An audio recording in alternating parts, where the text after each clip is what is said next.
అధికారంలో ఉండగా ఏర్పాటు చేసినటువంటిది కాదు. దాన్ని అత్యంత సమర్థవంతంగా నిర్వహించింది జగన్మోహన్ రెడ్డి గారి ఏలుబడిలో. వేలాది కోట్ల రూపాయలు శ్రీవాణి ట్రస్ట్ నిధుల ద్వారా ఆ ట్రస్టుకు జమ కాబడటం జరిగింది. గతంలో చంద్రబాబు నాయుడు గారు, పవన్ కళ్యాణ్ గారు దారుణమైనటువంటి విమర్శలు వెంకటేశ్వర స్వామి ఆలయాన్ని ఉపయోగించుకొని వైఎస్ఆర్ పార్టీ పాలన మీద చేసిన దాంట్లో భాగంగా శ్రీవాణి నిధుల దుర్వినియోగం అన్నదాని మీద అతి ఎక్కువగా మాట్లాడడం జరిగింది. వాళ్ళు అధికారంలోకి వచ్చి 9 నెలలైంది. దీని మీద విజిలెన్స్ ఎంక్వైరీ కూడా వేశారు. ఇంతవరకు చిన్న వెంట్రుక వాసి తప్పును కూడా పట్టుకోలేకపోయారు. పట్టుకోలేకపోగా బిఆర్ నాయుడు గారు అధ్యక్షులు అయిన తరువాత శ్రీవాణి ట్రస్టుకు సంబంధించినటువంటి దర్శన టిక్కెట్ల కోటా కూడా ఎక్కువ చేసి అమ్మటం కూడా జరిగింది. మొదట్లో ఆయనేమో శ్రీవాణిని రద్దు చేస్తామని కూడా ప్రకటించటం జరిగింది. ముఖ్యమంత్రి గారు అనుమతిచ్చినారనని. ఆ తర్వాత ఇవన్నీ సాధ్యమయ్యే పనులు కావు, అది చాలా సమర్థవంతంగా నిర్వహిస్తున్నటువంటి సంస్థ. ఒకవేళ దానిని రద్దు చేసి జనరల్ ఫండ్లోకి మారిస్తే జీఎస్టీనే దాదాపు 60 కోట్ల రూపాయల భారం పడేటువంటి ప్రమాదం ఉన్నదని గ్రహించిన తరువాత శ్రీవాణి ట్రస్టుల గురించి ఒక్క మాట మాట్లాడడం కూడా మానేసినారు. మానేసినటువంటిది ఆ తర్వాత ఎలా తమ తప్పును కప్పిపుచ్చుకోవాలా అన్నటువంటి ఆలోచనతో నిన్న కొత్త ప్రచారానికి ముఖ్యమంత్రి గారు ఒక తెరదీసినారు.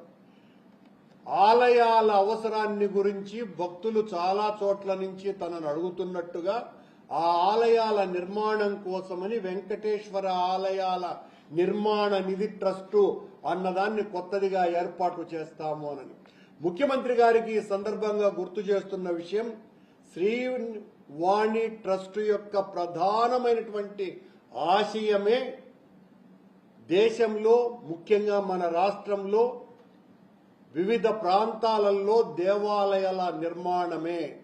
మా ప్రభుత్వ హయాంలో ఇప్పటికీ 3600 దేవాలయాలను శ్రీవాణి నిధుల నుంచే ఖర్చు పెట్టి నిర్మించి అక్కడ ఉన్నటువంటి స్థానికులకు అప్పగించటం జరిగింది. మళ్ళా మీరు కొత్తగా ఒక ట్రస్ట్ ఏర్పాటు చేస్తామని చెప్పటంలో ఆంతర్యం ఏమిటి అని చంద్రబాబు గారిని అడుగుతున్నాం మేము. అంటే ఏదో ఒక రకమైనటువంటి ప్రచార ఆర్భాటంతో నేను తప్ప ఇంకెవరూ వెంకటేశ్వర స్వామి భక్తులే లేనట్టుగా ఆయన నిన్న తమాషగా మాట్లాడాడు. ఇంకొక విషయాన్ని, వెంకటేశ్వర స్వామి ఏపీకి వెంకటేశ్వర స్వామి, అరకు కాఫీ, కూచిపూడి నృత్యము, ఈ 3 వారసత్వ సంపదలు అన్నాడు. అంటే కలియుగ వెంకటేశ్వర స్వామిని అరకు కాఫీతో పోలుస్తావా చంద్రబాబు నాయుడు గారు? మీరు ఈ 3 వారసత్వ సంపదలు దీన్ని పరిరక్షించుకుంటాము అంట. సాక్షాత్తు శ్రీ మహావిష్ణువే స్వయంభూగా తిరుక్షేత్రంలో ఆయన వెలసినటువంటి అత్యంత పుణ్యక్షేత్రాన్ని అరకు కాఫీతో పోల్చటము అంటే మీకు ఏ పాటి భక్తి ఉన్నదా లేకపోతే ప్రచార యావ ఉన్నదా అన్నది ఒక్క ప్రకటన ద్వారా స్పష్టంగా అర్థమవుతుంది. ఇవి నేనంటున్నా మీ విమర్శ కాదు, మీరు నిన్నన్నటువంటి మాటలు. శ్రీవాణి నిధులతో అత్యంత అద్భుతంగా వెంకటేశ్వర స్వామి ఆలయాలను రాష్ట్రమంతా దేశమంతా కూడా నిర్మించినటువంటి ఘనత వైఎస్ఆర్ కాంగ్రెస్ పార్టీ పాలనలో జరిగింది అన్న విషయాన్ని గుర్తు చేస్తూ దేశమంతా కూడా మేము ఆలయాలు నిర్మిస్తాము అని చెప్తున్నారు. శ్రీనగర్లో ఆలయం నిర్మించింది మేము, బాంబేలో ఆలయం నిర్మించింది మేము, భువనేశ్వర్లో ఆలయం నిర్మించింది మేము, అదనంగా 3600 దేవాలయాలని ఇరు రాష్ట్రాలలో నిర్మించింది మేము అన్నటువంటి విషయాన్ని ఈ సందర్భంగా గౌరవనీయ ముఖ్యమంత్రి గారికి గుర్తు చేస్తూ, ఈ సందర్భంగానే ఆయన నిన్న మాట్లాడినటువంటి మాటలలో నేను ఎంత భక్తుణ్ణి, నా ప్రధానమైనటువంటి ఆలోచన వెంకటేశ్వర స్వామిని ప్రార్థించటంతోనే ప్రారంభమవుతుంది అని చెబుతూ, గతంలో నేను ముఖ్యమంత్రిగా ఉన్నప్పుడు నీటి ఎద్దడి వస్తే 3 నెలల పాటు దేవాలయాన్ని మూసేయాల్సిన అవసరం వస్తుంది, కనుక మూసేయాలా అని అధికారులు చెప్పినారు అని నాతో అన్నారు అని ఆయన అనటం జరిగింది. మీతో ఆలయం మూసివేయాలని మీరు నియమించిన ఆ పనికి మాలిన అధికారుల పేర్లు మీరు చెప్పాల్సినటువంటి అవసరం ఉన్నది. నీటి ఎద్దడి వస్తే ఆలయాల్ని మూసేస్తాము, ఆలయాన్ని, తిరుమల ఆలయాన్ని మూసేస్తాము అని నేను కాదంటున్నది, సాక్షాత్తు ముఖ్యమంత్రి చంద్రబాబు నాయుడు గారు ఆయన పాలనలో అధికారులు చెప్పారు అని అన్నాడు. నేనే ఆ తర్వాత కళ్యాణం డ్యాం నుంచి నీళ్లు పంపింగ్ సిస్టమ్ ద్వారా తెచ్చినాను అని. అంటే దాన్ని కూడా అధికారులు మూసేయాలనుకున్నారు, నేను తెరవాలని, మూసేయటానికి లేదు అని చెబుతూనే 90 రోజులలో పూర్తి చేయకపోతే మిమ్మల్ని అరెస్టు చేయిస్తాను అని హెచ్చరించినారట చంద్రబాబు నాయుడు గారు. ముఖ్యమంత్రి గారు ఏ చట్టంతో మీరు అధికారులను అరెస్టు చేయిస్తారు? ఒక ముఖ్యమంత్రి నోటుకొచ్చిందంతా చెప్పేయటమేనా? ఏ చట్టంతో? అధికారి అసత్వంతోనో అవినీతితోనో వ్యవహరిస్తే వాళ్ళని సస్పెండ్ చేస్తారు, విచారణ చేయించి, లేకపోతే ఉద్యోగం నుంచి పీకేస్తారు. ఇదంతా కూడా చాలా పెద్ద ఎత్తున విచారణ జరిపిన తర్వాత చేసేటువంటి తతంగం. నేను అరెస్టు చేయిస్తానని చెప్పినానంటే ఏ చట్టం ఉన్నది? ఏ అధికారం మీకున్నది? ఇలా వెంకటేశ్వర స్వామిని వాడుకోవటానికి మీరు, నేను అధికారుల్ని అరెస్టు చేయిస్తానని, అంత భక్తుడిని నేను చెప్పుకోవటానికి వాడుకోవటం తప్ప మరి ఇంకేదైనా ఉందా ఆ ప్రకటనలో? అలాగే ఇప్పుడు నేను అధికారంలోకి వచ్చిన తర్వాత వెంకటేశ్వర స్వామి ఆలయ ప్రక్షాళనతోనే ప్రారంభించినాను, అందుకే శ్యామలరావును నియమించినాను అని అన్నాడు. అంటే దీన్ని నేను మిగతా ఐఏఎస్ అధికారులకు అందరికీ కూడా నేను విజ్ఞప్తి చేస్తున్నట్ట, శ్యామలరావుతో ప్రక్షాళన ప్రారంభమైంది అనుకుంటే రాష్ట్రంలో ఉన్నటువంటి శ్యామలరావు గారితో సమాన స్థాయి గల అధికారులు ఎవ్వరికీ కూడా సమర్థత లేదు అన్నటువంటి విషయం ప్రకటించినట్టే కదా చంద్రబాబు గారు. ఇదే శ్యామలరావు గారు లడ్డూలో కొవ్వు, అంటే జంతువుల కొవ్వు కలపలేదు అని ప్రకటన చేసినటువంటి వ్యక్తి కూడా శ్యామలరావు గారే. మరి శ్యామలరావు గారి ఆ సమర్థతని చూసినటువంటి మీరు లడ్డూలో ఆవు కొవ్వు, పంది కొవ్వు కలిపినారని ఏ రకంగా ముఖ్యమంత్రిగా ఉన్నటువంటి మీరే ప్రకటన చేస్తారు? దీనికి కూడా మీరు సమాధానం చెప్పవలసినటువంటి అవసరం ఉన్నది. అన్నదానం అన్నింటికంటే పవిత్రమైనది, అందులో అనుమానమే లేదు. కానీ ఆ అన్నదానాన్ని రాజశేఖర రెడ్డి గారు ముఖ్యమంత్రిగా ఉండగా కేవలం దర్శనానికి పోయినటువంటి వాళ్లకు మాత్రమే కాదు, కొండకు వచ్చిన ప్రతి ఒక్కరికి కూడా అన్నదాన వితరణ జరగాలి అని నిర్ణయం తీసుకున్నది ఆనాటి రాజశేఖర రెడ్డి గారు, జగన్మోహన్ రెడ్డి గారి తండ్రి గారి పాలనలోనే అన్నటువంటి విషయాన్ని కూడా ఈ ముఖ్యమంత్రి గారికి గుర్తు చేస్తున్నా. ముఖ్యమంత్రి గారు అన్నింటికంటే వైద్య సేవ చాలా మిన్న అని చెబుతున్నారు. ఈనాడు మీ పాలనలో, ఈ బోర్డు పరిపాలనలో రాయలసీమకే తలమానికమైనటువంటి స్విమ్స్ ఆసుపత్రిని చిదిమేస్తున్నారు అన్న విషయాన్ని గుర్తు చేస్తున్నా. స్విమ్స్ కు కేటాయించినటువంటి నిధులన్నింటినీ కూడా ఏం అవసరం ఉంది, ఇది ప్రభుత్వం నడపాలి కదా అని మీ ఆలయ పాలక మండలి పెద్దలే మాట్లాడుతున్నారు. దీనికి మీరు సమాధానం చెప్పవలసినటువంటి అవసరం ఉంది అని చెప్తున్నా. అలాగే హిందువులు ఆలయ పరిసరాలలో ఉండకూడదు అన్నటువంటిదేదో ఈయనే తీసుకున్నటువంటి నిర్ణయంగా మాట్లాడుతున్నారు. హిందువులను తప్ప వేరొకరిని వెంకటేశ్వర స్వామి ఆలయంలోనే కాదు, టీటీడీలోనే ఇక మీదట ఉద్యోగాలకు వాళ్లకు అనుమతి లేదు అని నిర్ణయం తీసుకున్నది రాజశేఖర రెడ్డి గారి హయాంలోనే అన్న విషయాన్ని ఈ స్పష్టంగా గుర్తు చేస్తున్న చంద్రబాబు నాయుడు గారికి, తెలుగుదేశం వాళ్ళకి. ఈ నిర్ణయం తీసుకున్నది మేము, ప్రచారం దండుకుంటున్నది మీరు. ఇదేదో మీరు చాలా గొప్పలు మాట్లాడుకుంటున్నారు. ఆ నిర్ణయం తీసుకున్నదే మేము. ఆనాటి ఆ పాలక మండలి తీర్మానాన్ని బయటికి వెలికి తీసి మాట్లాడవలసిందిగా కోరుతున్నాం మిమ్మల్ని. అలాగే జేఈఓ గారు, కొండ మీద ఉన్నటువంటి అడిషనల్ ఈఓ గారు తిరుమలలో ఉన్నటువంటి నిర్వాసితులందరినీ కూడా బెదిరిస్తున్నారు. మీరు వైఎస్ఆర్ కాంగ్రెస్ పార్టీకి అనుకూలంగా ఉన్నారు, మీకెందుకు పనులు చేయాలా, మీ షాపులు మూసేస్తామని బెదిరిస్తున్నారు చంద్రబాబు నాయుడు గారు. ఇదేదైనా రాజకీయ నాయకులు బెదిరిస్తే అర్థం ఉండాలి. మీకు తెలుగుదేశం పార్టీకి సంబంధించినటువంటి వాళ్ళు, జనసేనకు సంబంధించినటువంటి నాయకులు బెదిరిస్తే ఒక అర్థం ఉండాలి.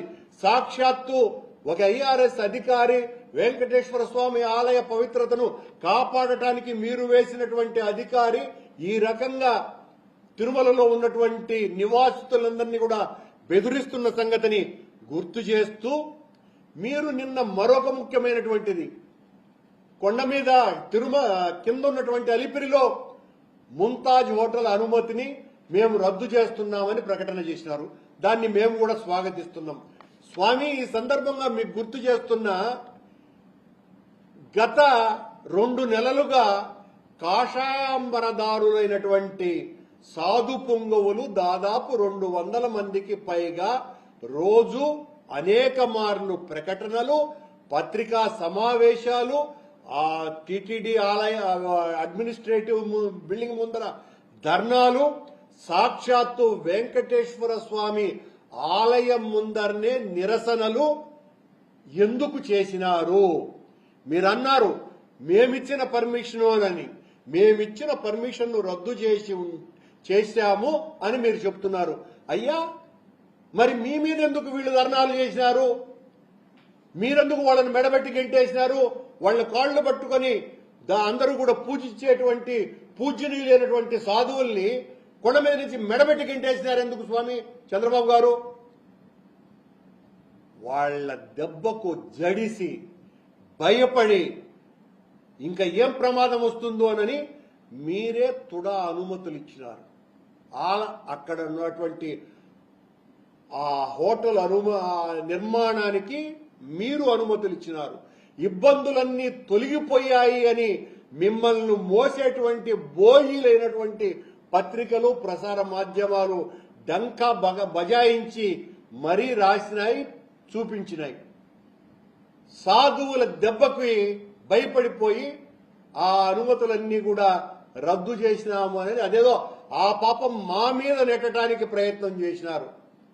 అలాగే అక్కడ ఉన్నటువంటి దేవలోక్ అనేది కూడా మేమే అనుమతి ఇచ్చినట్టుగా మాట్లాడినారు. చంద్రబాబు గారు 2014 నుంచి 19 వరకు మీరు ముఖ్యమంత్రిగా ఉన్న సమయంలో మీకు అనుకూలంగా ఉండేటువంటి ఆ దేవలోక్ అనేటువంటి యాజమాన్యానికి మీరు ఇచ్చినారు అనుమతులు, మేము కాదు, ఛాలెంజ్ చేస్తున్నాం. దీని మీద ఎంత దూరమైనా కూడా మేము ప్రమాణం చేయడానికి కూడా సిద్ధంగా ఉన్నాము అన్నటువంటి విషయాన్ని ఈ సందర్భంగా తెలియజేస్తున్నాం. మీరు తప్పులు చేసి ఆ తప్పుల్ని మీరు సవరించుకునేటువంటి ప్రయత్నం చేస్తూ ఆ తప్పులన్నింటినీ కూడా వైఎస్ఆర్ కాంగ్రెస్ పార్టీ మీద, మా పాలన మీద రుద్ది మా మీద ఏం మాట్లాడినా కూడా అది ప్రజలు నమ్మేస్తారులే అన్నటువంటి గొప్ప విశ్వాసం మీకున్నట్టుగా ఉంది. ఆ భ్రమలు మొదట తొలగించుకోండి. గతంలో మీరు ఈ విషయంలోనే ఇలాగే చేశారు. కొండ మీద ఏ చిన్న సంఘటన జరిగినా దాన్ని భూతద్దంలో చూపుతున్నారు. ఈ రోజున మీరిచ్చినటువంటి అనుమతుల్ని రద్దు చేసి ఇక వాటికి అవకాశమే లేదు, శాకాహారం పెట్టుకుంటామన్నా కూడా లేదు, మీరు ఆ పక్క రోడ్డు కవతల పెట్టుకోండి అవసరమైతే అని, నేను అనుమతుల్ని రద్దు చేస్తాను అని చెప్పేటువంటి ప్రకటన వెనుక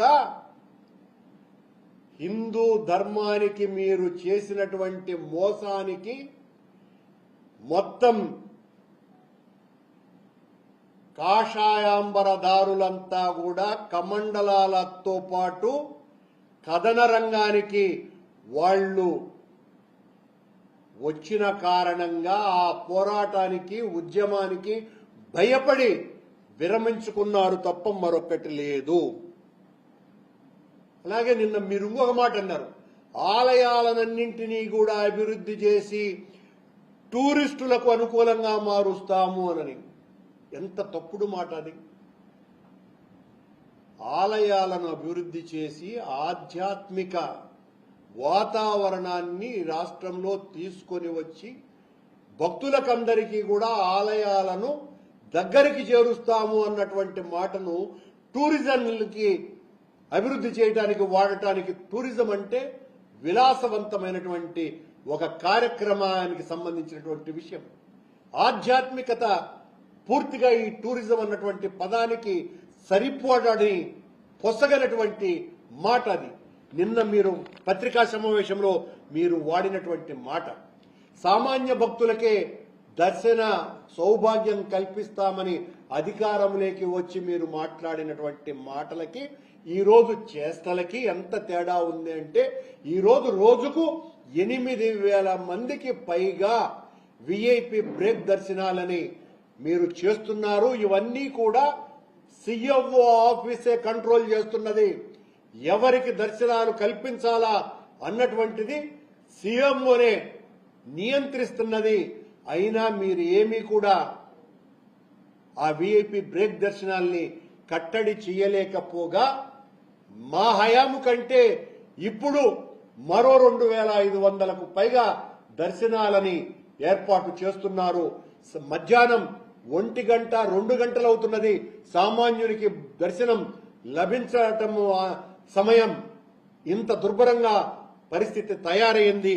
దీనికి అంతటికి కూడా మీరు సమాధానం చెప్పుకోవాల్సినటువంటి అవసరం ఉంది అని చెబుతూ, మా హయాంలో ఆ రోజున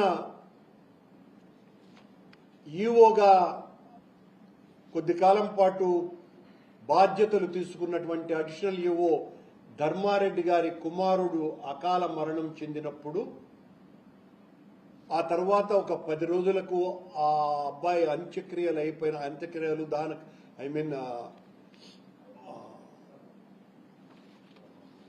దినాలు అయిపోయిన తర్వాత ఆయన గుడికి వెళితే చంద్రబాబు గారు చేసిన రాద్ధాంతం అంతా ఇంత కాదు. సంవత్సరం పాటు గుడికి రాకూడదు, అలాంటిది లోపలికి వచ్చినారు, ఈ గుడిని ప్రక్షాళన చేయాలా, ప్రోక్షణ చేయాలా, ఇలాంటి మాటలన్నీ కూడా పవన్ కళ్యాణ్ గారు, చంద్రబాబు నాయుడు గారు పదే మాట్లాడారు. మీ తమ్ముడు నారా రామ్మూర్తి నాయుడు గారు చనిపోయి 2 నెలలు కూడా పూర్తి కాల. మన చిత్తూరు సాంప్రదాయం ప్రకారం మీరు పాటించినారా? మీ సాంప్రదాయం ఇది అని ఆ రోజు ధర్మారెడ్డి మీద మాట్లాడడం జరిగింది కదా, అది మీకు వర్తిస్తుంది కదా. మీరెలా నిన్న దర్శనానికి పోయినారు అంటే శుద్ధులు ఇతరులకు మాత్రం చెప్పడానికేనా? మీకు అవి అన్వయించవా? ఎంత దారుణంగా మాట్లాడుతున్నారో ఇవన్నీ కూడా ప్రజలు అర్థం చేసుకోవాల్సిందిగా నేను ప్రార్థిస్తున్నా. చంద్రబాబు గారి మాటలకి చేతలకి హస్తిమ శకాంతపు తేడా ఉంటుంది. ఆయన మాట్లాడినారు అంటే ప్రత్యర్థుల మీద దాడి చేయటానికి వెంకటేశ్వర స్వామి అయినా అంతే, లేదా శివస్వామి అయినా అంతే, బ్రహ్మ అయినా అంతే, ఎవరైనా కూడా రాజకీయ పావులుగా దేవుళ్ళైనా కూడా బలైపోతారు. ప్రత్యర్థులను తుదముట్టించడానికి వాళ్లను పావులుగా వాడుకుంటారు అని చెప్పటానికి ఇవన్నీ ఒక ఉదాహరణలుగా మిగిలిపోతాయని తెలియజేస్తున్నాం.